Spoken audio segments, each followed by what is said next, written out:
So what's up, everybody? Welcome to another episode. If you're new to the channel, then please be sure to hit that like and subscribe button so you can follow along as I journey to Cat A on Zwift.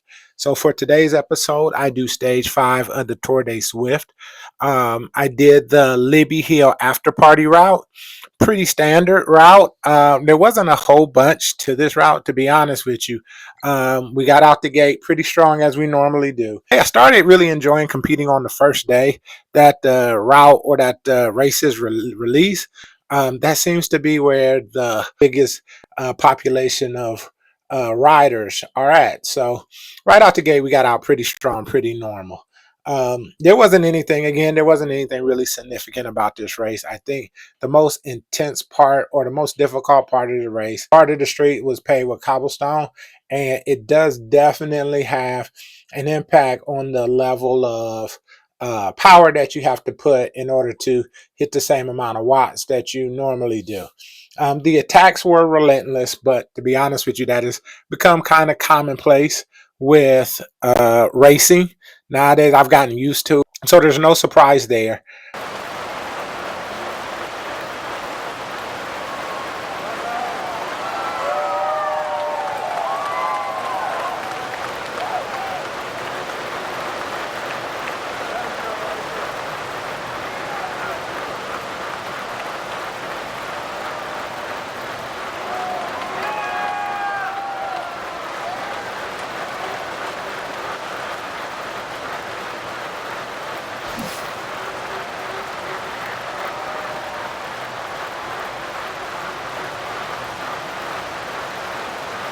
So I'm definitely going to skip over a lot of this race just because there wasn't a lot of hills in this race. It didn't really make for a very intense competition across the board, and I don't want to bore you guys just seeing us all ride together. So there are definitely areas where I'm going to skip.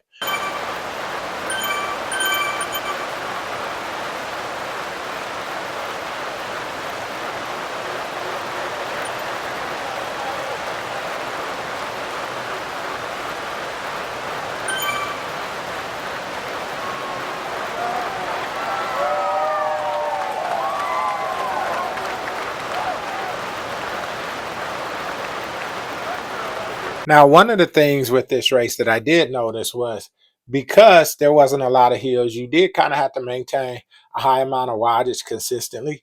And there were various attacks, but the attacks weren't, I don't want to call them fruitless, but they weren't as, it didn't seem like the riders were as committed to attacking in this race because with there not being a lot of inclines, during this race, the ability to just hold people off over the entire course really didn't have a high probability. So most riders made consistent attacks, but they weren't just savage attacks specifically designed to break up the pack. Because to be honest with you, I really didn't think you were really going to be able to do that this race.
As you can see on the map, the bulk of this race was flat. You had small divots or small declines, which most of the riders were using as a sprint phase or to really build up an attack there.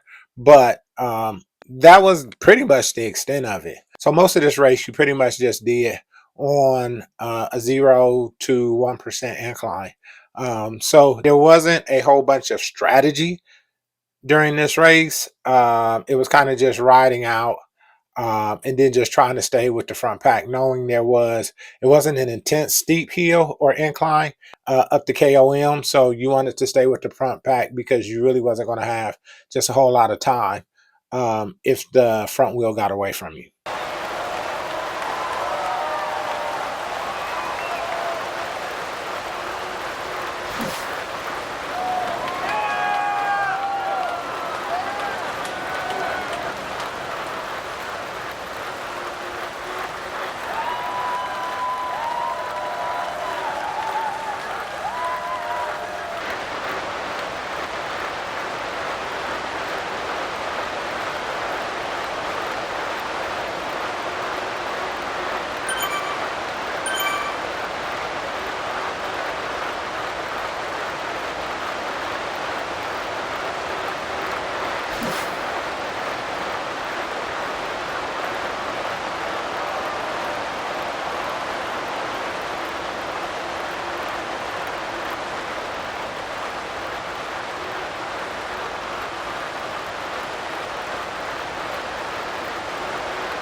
So we did have some pretty good power ups this race. Go figure.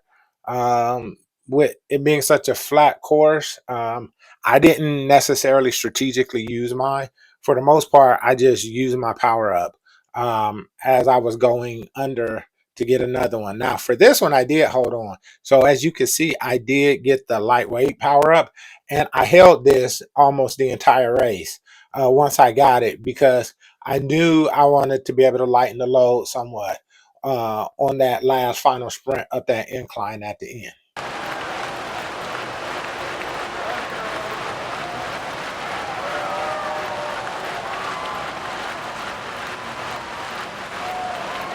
Now here you see me making a big push, and for the bulk of this section, you're going to see me consistently trying to stay up with in the front pack in the lead. And the reason why, because I'm trying to get the a little arrow or the little tuck that you can get when you're going downhill. I was trying to make sure I was positioned to get that. And so I was really kind of just pushing somewhat hard. As you can see, I'm kind of trying to tuck in right now and I'm trying to recover. It really wasn't as effective as I thought because as soon as I tuck in, as soon as I go into that super tuck position, here come the rest of the group to kind of cut it off. So I kind of have to push again. I I know with the last update, Zwift did something to have an impact to change the way that operated. Um, Here, I try it again. I try to get out of lead so I can go into the super tuck. And as I go into the super tuck, here comes the group again. So I really don't get a huge chance to recover.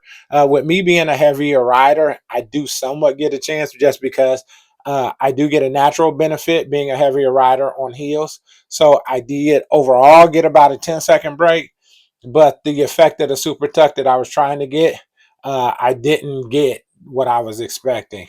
As you can see, I got a small one, and here come everybody else. So that was pretty much, it wasn't fruitless because I did get a chance to recover and did get a little bit of win, and I didn't have to push so hard where all the other riders had to keep pressing. But it definitely isn't like it used to be.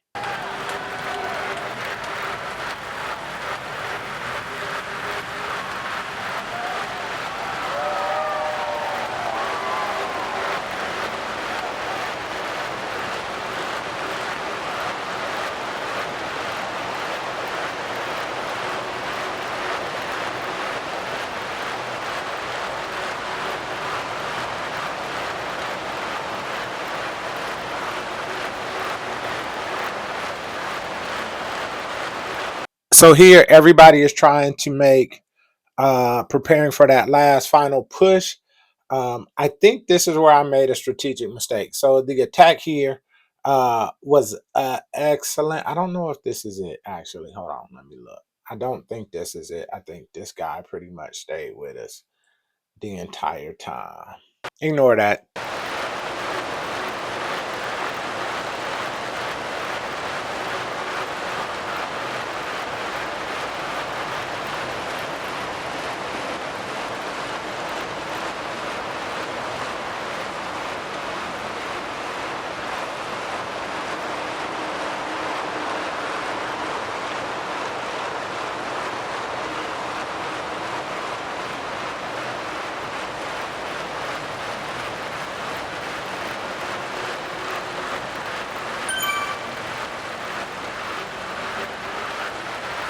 So here, a group of us, we do try to break the pack up a little bit. Going into that final incline, I didn't know the quality of the climbers in this group, so we were definitely trying to push it a little bit. I think this is the part of the race where, never mind, this isn't it either.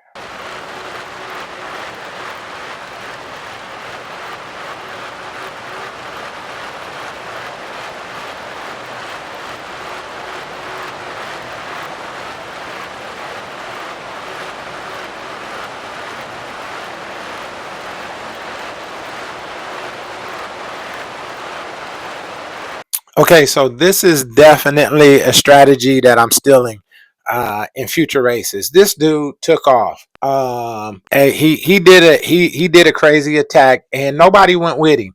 I'm irritated at myself because I had more juice in my legs, and I could have went and stayed with him, but I just let him go. By calculation, I calculated that he would come back on the final incline, and he didn't.